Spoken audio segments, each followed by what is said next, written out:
Welcome once again to our show, and this is Frank Avila, your host. Thank you for watching. I want to thank everyone who makes this show possible. Freddie, the Oak Tree Oak, Joyce, the silent member of the show, William Gadomski, and Pops.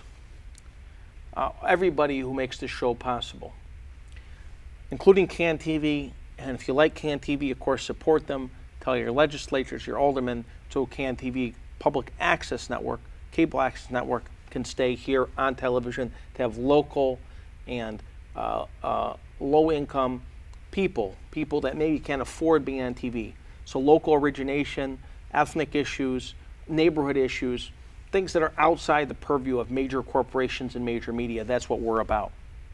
But most of all, and most importantly, I want to thank our viewing audience. And I appreciate when you call me, or you call our show, or you send in letters or emails, or anything that you do to communicate with us, even if it's criticism. We like any feedback, whether it's compliment, which we do prefer, no doubt, criticism, which we still want feedback on how we're doing and what you think of our guests, so you find our shows interesting, and we do a public service. Now today we have a good friend of ours, no stranger to our show, been on at least 3 times in the past, sometimes with his wife, lovely wife Mary, who's here in our viewing audience today, but a supporter of the life work of the couple together. We have Chris Fogarty, who is an author, a civil engineer by trade, by profession, an activist, and he and his wife Mary have made it their avocation, their love of telling people the truth on a number of issues, whether it be the McBride principles, which helped the people of Northern Ireland, courageously doing that, getting a lot of legislators, both Irish American and non-Irish, of all sorts of stripes of Americans here in Chicago and Illinois about the McBride principles. Because I believe Danny Rostenkowski in the Congress did it. Rome Paczynski was a big supporter. Jeremiah Joyce, I think, helped, got him. John Alderman McNamara. Murphy, John McNamara, the state rep and the committeeman of Worth Township, Democratic committeeman. And Tom Murphy, Alderman Tom Murphy at the time. Alderman Sheehan at the time. Yes. And many others, Alderman Rome Paczynski. And I believe Jeremiah Joyce, because I talked to Mike Joyce, his son, Yes. and he told me that his dad got the McBride principles to Rostenkowski, who brought them into the Congress. I see. Oh, the federal branch. The I federal got you. branch, Yes, right, indeed. right. Yes. So that's one of the issues they worked on, which may be considered historical or not as applicable today, but I think it is actually. But we could talk about that in another show. But they've been involved with a lot of issues, whether it be the rights of other peoples and other nations that are persecuted, Native Americans, many, many other issues. But one of the most important issues that they are on is the historical remembrance of the genocide, the Holocaust of Irish Americans in, or Irish people, not Irish Americans, but Irish in Ireland in the mid-1800s. And there is a book that he wrote, which we're going to discuss today. As you can see, it's Ireland, 1845 to 1850, The Perfect Holocaust and Who Kept It Perfect.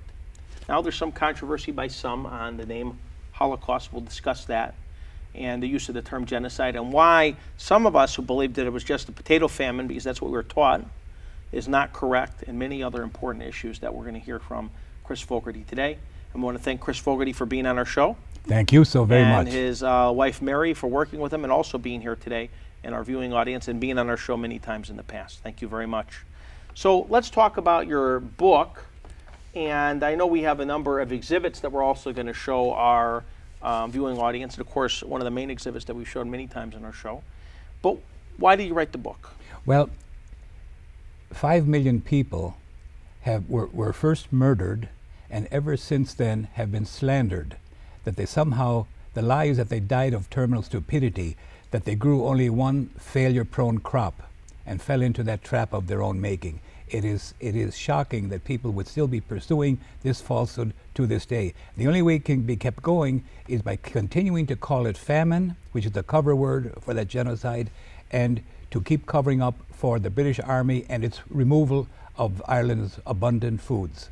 Now this story has deep roots. The British had ruled Ireland, invaded Ireland, took over Ireland, made it basically a colony of theirs. Yes. For about 845 years. Exactly that. Okay.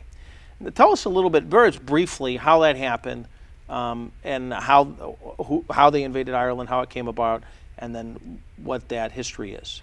Pope Adrian IV issued laudo militare, a granting of Ireland to the King of England, if that king would send the Peter's Pence annual donation from all churches in Ireland to Rome instead of sending it to Armagh, the seat of the Christian church in Ireland at the time. And so the Peter's Pence collections to this day in Ireland are still rewarding the Catholic Church for having sold out Ireland to the British. Okay. It's a strange setup. And many Although people, Britain didn't have complete control at that time. it took them a couple of centuries also. Okay. I know but Henry VIII was one of the key players. he came later. Actually, that's nearly half the genocide was already over before he came along. It started in 1170. when With the both- Normans.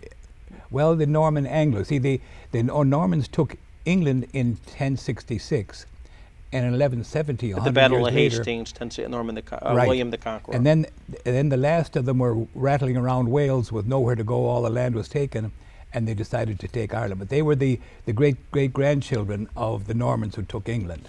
Although interesting enough, the original inhabitants of England, and certainly even those who live in Wales, or at least those who are Welsh ethnicity, Cornish, the Cornwall, and Welsh and Scotland, Scots. Mhm. are Celts, cousins to the Irish, Yes. if not brothers, but Yes. certainly cousins.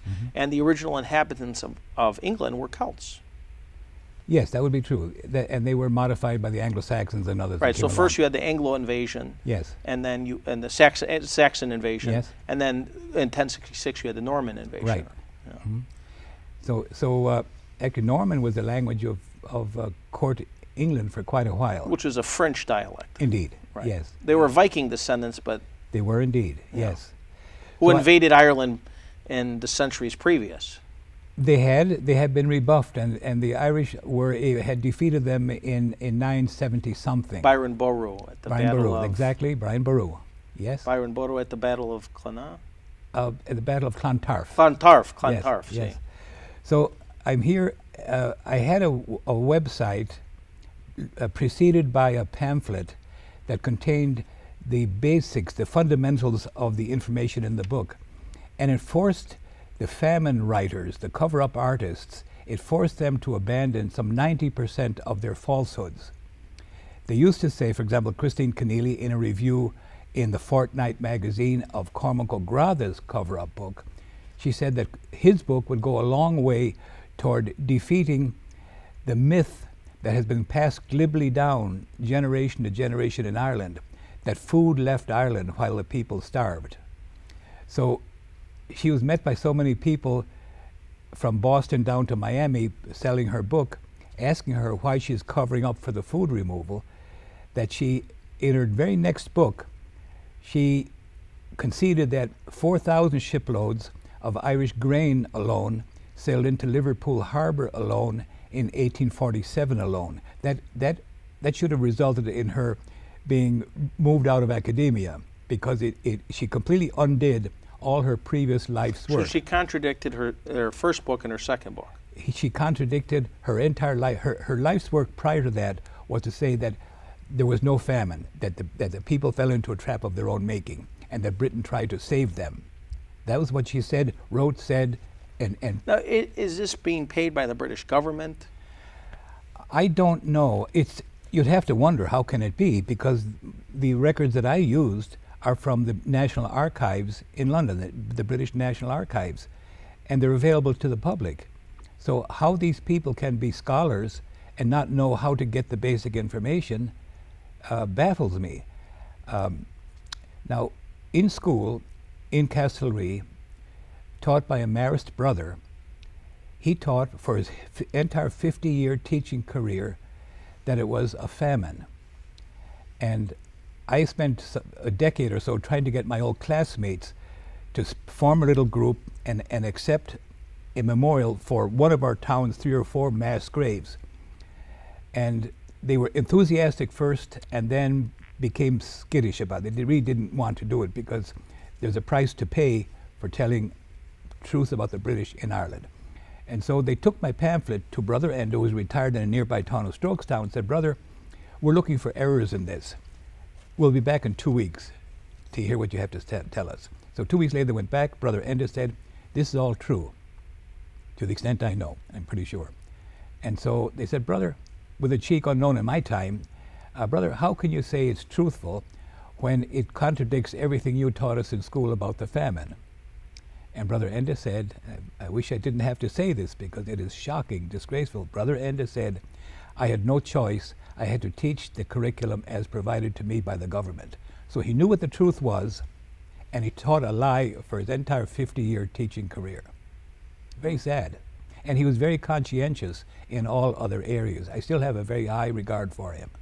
Now, although your book touches upon the 845 years of invasion, colonialization, and criminal rule and atrocities against the Irish, it focuses on the mid-1800s genocide against the Irish by the British of what is called the Great Potato Famine or the famine. And so that's the focus of the book. The focus of the book for me is to be a voice for the murdered and later slandered 5 million people. Okay. That's my function here. That's the purpose of the book. To be a voice for those people who have no voice and have no other champions. But I must say there's a groundswell of support for them to vindicate them and their lives, to denounce those who both murdered them and then later, all these years, up until now, slander them. Now, one of the issues that you debunk, one of the lies that you debunk, is that it was a potato famine, because that would assume that the only crop that Irish eat, and of course one of the pejorative terms against Irish are potato eaters, is that it would assume that potatoes were the only crop that Irish people ate, which would be absurd, because the English used Ireland because they had a large appetite for meat, for cows, and they basically grazed cows in Ireland, which hurt Irish people. Well, there was also a huge volume of all kinds of grains, of poultry products, of dairy products, in addition to beef and mutton and pork. All these agricultural crops were flowing out in tremendous numbers. You'll see. But if there was an abundance of meat, you wouldn't have starved because there was a potato failure. Precisely that. Or if there was an abundance of oats, but that was not available either. There was an abundance of wheat, that was not available. The landlords, with the backup of the British Army, said, "The non-existent potatoes are yours, Irish people. Everything else you've grown is mine," because it was grown on my land. And that was enforced by the British Army. And it's important to say here that the Irish did not give up easily. It took more British Army men to remove Ireland's food than what had been necessary to conquer the subcontinent of India, which today is India, Bangladesh, Sri Lanka, and Pakistan. So more soldiers were removed. It took more soldiers to remove Ireland's food than it took to conquer what is down those 4 countries. The jewel in the crown of the United Kingdom, the British Empire, but it took more to conquer Ireland and take out their food and kill the people. Now, you have a poster, which I have next to me, which we've shown many times on the show in the past, but maybe this is the time to bring it out, because you mentioned that not only was it the export of the food, but soldiers killing people and soldiers forcing the crops to be exported. So, first of all, tell me first of all, how do you done the research? Because you've done a lot of research in this book. You don't. This isn't just your opinion or your speculation. You really back it up. So first, tell me about the research you've done to validate this book. I'll just mention that the little crosses here are all mass graves. There are about 170 here, and there are a great many more have been added in the book. And the Union Jacks are all the locations of named British regiments that stripped the foods from those areas. But the source of that information came from the Public Records Office in London. And that information came from this. This is a photocopy of the original handwritten disposition of the Army records. And is this visible here? Shall I turn it this way? Yeah, let me get the camera. And so I don't know if they can see the names, but they certainly can see the document. Yes. So this is a photocopy of the original handwritten records of the time. There are 4 sheets. Each the army takes up 4 of these sheets, and there are 6 years. And so this is list all of the soldiers, where they were at any given, move it out of one place and move to another. This shows what part of Ireland they moved into, what part of within Ireland they moved within, and then later when they moved out of Ireland. It gives the date they moved out, and it shows where they went. So this is the official record. This is undeniable. And also then, whether they were... And this is from the National Archives of Ireland? Of England. Of England. Yes, out in Kew, outside London. So this is English archives, right, and English records of what was sent to Ireland. Thank you for making that clear. Okay. Exactly. So it's not even Irish records, it's right. English records. Yes. Okay. And they can never destroy them, because they are the history of Britain. And the British kept pretty diligent records. Yes.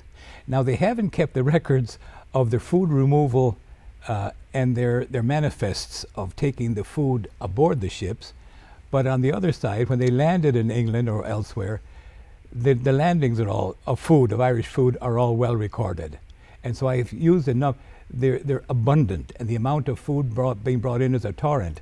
So I've only shown 4 or 5 listings that take up a couple of 4 or 5 pages, densely printed pages, of how many kegs of this, how many barrels of that, how many head of cattle, how many swine, pigs that were shipped over, what port they arrived in. So that's all completely covered. That again is from the Times, but we know it to be the London Times. Right. So that's from the London Times. So then we're left with the big lie having not much place to exist. So once they had to admit that food left Ireland while the people starved, and that was a very late concession on the part of the so-called famine writers, they then developed a brand new lie starting maybe 8 or 10 years ago. And that lie is that it was the rich Irish starving the poor Irish. Again, a brand new lie that had not been necessary before. And so now it's the rich Irish starving the poor Irish. I debunked that in the book also by pointing out that the British government repatriated all its landlords from Ireland between 1900 and 1910. And also this book here, the Great Landowners of Great Britain and Ireland, published in 1878, shows how many acres each landlord had. Now this happens to include England, Scotland, and Ireland. So I went through it, and I got all of the Irish landlords, the so-called Irish landlords, the English landlords in Ireland, and how many acres they had. And I must say, the Anglican Church had tens of thousands of acres of land, even and for that the was church. the Church of England, which became the Church of Ireland, but yes. really was the Church of They England. called it the Church of That Ireland. almost no indigenous Irish were members of, or very few. Zero. There were many attempts to convert. In fact, one of the great pejorative words throughout Ireland to this day is a super. And that's one who, while starving, took a bowl of soup as a price for renunciation of his Catholic faith. Right. And I wish they had all taken the soup at the time. They could have deconverted later. But at that time, evidently people thought that to take an oath was binding forever, and there was just no way out of it. So that happened. I know of a couple of locations where there are maybe 8 or 10 families that took the soup. One outside Bantry in County Cork, not Bantry, doesn't come to me now, just west of Cork City, and another one near Ballinlough, County Roscommon. But they, very, very few. So let's take a look at this book. It's the Great Landowners of Great Britain and Ireland by John Bateman with an analysis, and that is the book. I don't know if you can do a up close on that or not, but at least showing it. So it's an older book, obviously. You can see you can see the date on the back of it, 1878. 1878. Now, I'm also looking at some notes that I have that, there were some allegations by some of the writers on, quote, the Great Famine, unquote, that the landlords were Irish and not English, and that they were the rich Irish picking on the poor Irish, or it was the Irish mismanaging their crops and food. But you have given a number of names in the book of their non-Irish family names, their English titles, their English clubs, their English addresses, English schools, their British Army rankings, and that between 1900 and 1910, the British government repatriated most of them, or all of them, to England. And that, of course, you had showed me some photos even of some of them. I don't know if we have some of those photos, but some of the photos of where they live now, their descendants, and their names. Yeah, it might interest our watchers to say that General Pakenham, the British general who died in his attack on New Orleans in 1814 or 15, you know the song, Down the Mississippi to the Gulf of Mexico. He died there. He was a landlord with 3 different locations in Ireland. And then General Ross, who burned the White House in 1812, I think it was. And the War of 1812. Yeah. He died a couple of days later in his attack on Baltimore, where the American national anthem was created. He led that attack on Baltimore, and he died there too. He was another landlord in Ireland, like Pakenham in New Orleans, General Ross from Baltimore, who died there. He was another landlord in Rostrevor, up in the northeastern part of the country. And you can see this book shows the clubs they belonged to, and the schools they went to, and their titles. And it just happens that the landlords of Ireland, there was a very high percentage, not a majority, but a very high percentage of them were lords in the House of Lords in England. They also had estates in England. The landlord that evicted my great-grandparents and grandaunts and uncles, my grandfather wasn't born yet, he was Henry Flowers. He had some 30,000 acres around Durrow in County Laois. He evicted my great-grandfather and mother from their land in Ballykeely, Durrow, County Laois, and they wandered, and they were told that they could build an emergency shelter for themselves in the shadow of the Lord's gallows, to have them handy in case he should take a dislike to them. And so, with nowhere else to go, they lived there for a few years. My grandfather was born in that emergency shelter in 1839, and shortly after that they moved down the hill into the town and got into a house.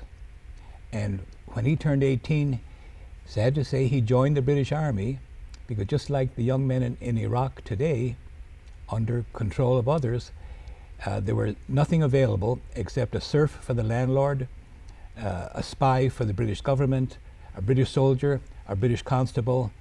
The choices were very, very few. There was no free enterprise. And that's one of the reasons you had such emigration from Ireland to the United States and other nations. You find the Irish are everywhere. Yes. Australia. Yes. New There's Zealand. something called chain migration, and you can have an event like the Holocaust of Ireland. They'll get the initial impetus going strongly, and then even though the conditions improve, they draw their nieces and nephews out after them, and it goes on generation after generation. My ancestors here in Chicago worked on the Illinois-Michigan Canal. That's why we're here, and they came at that time. The starvation was on at that time in Ireland. And so they came here then, and there's been chain migration ever since. And I must say, I'm so grateful to those who came here. This is the nation. This is the best nation on earth. And a lot of Irish came to New York. Yes. Boston. Some worked on the railroads. Many. Yeah. Many joined the military, were either forced into the military or volunteered in the Civil War and the U.S.-Mexico War. Yes. I've been to Boston a few times, and when I've been there, I usually say, keep going west, you're only halfway to America. Because when the Irish arrived in Boston, everything had been carved up, everything was already divvied up, and there wasn't much room or concessions given to the newcomers. But they got in at the beginning of Chicago, and particularly those who went to California, they were among the original ones there. They didn't participate too badly in the genocide of the Native Americans, but I must say they were in the 7th Cavalry, and so even survivors of a genocide in Ireland, as members of the 7th Cavalry and other regiments here, participated in the genocide against the Native Americans. Not many, but some. Now, some Irish also moved to England, Many. and They do to this day. some Irish also fought for the British. In great numbers. My grandfather, the man who was born in the shadow of the Lord's gallows in Durrow, County Laois, he was a career British soldier. I've learned, I thought it was okay. I've become embarrassed to say it, but he had no options. His sister died between their house in Durrow and the post office where she would go to collect his army pay. He, as a British soldier, supported his siblings and maybe his parents. I don't know how much longer they lived. But she died somewhere between the post office and her house seeking his pay. So it was truly, truly dire. Shocking what our ancestors have gone through. I think there was even Irish Brigade. There was earlier ones, and there were Irish brigades in the United States. Right. Oh yeah, very much so. Yeah. And then many Irish went to Spanish-speaking lands, either Spain, South America, Mexico, Juan O'Donoghue. That was in the 1600s. Right. That was the destruction of Ireland's aristocracy. Right. Yeah. It's all very sad. I wish, in a sense, I never learned. By the way, a little aside here. A year ago, I picked up a book at Plummer's Hall, the only very old book there that I noticed, and it was about the tomb of a 3,000-year-old Irish king. Pretty interesting, about Old Castle, County Meath. In the preface to it, it describes how one of the four masters had moved to Ballycroy back in the bogs of West Mayo over near the ocean, and had two sons to whom he had left his only treasure, his books.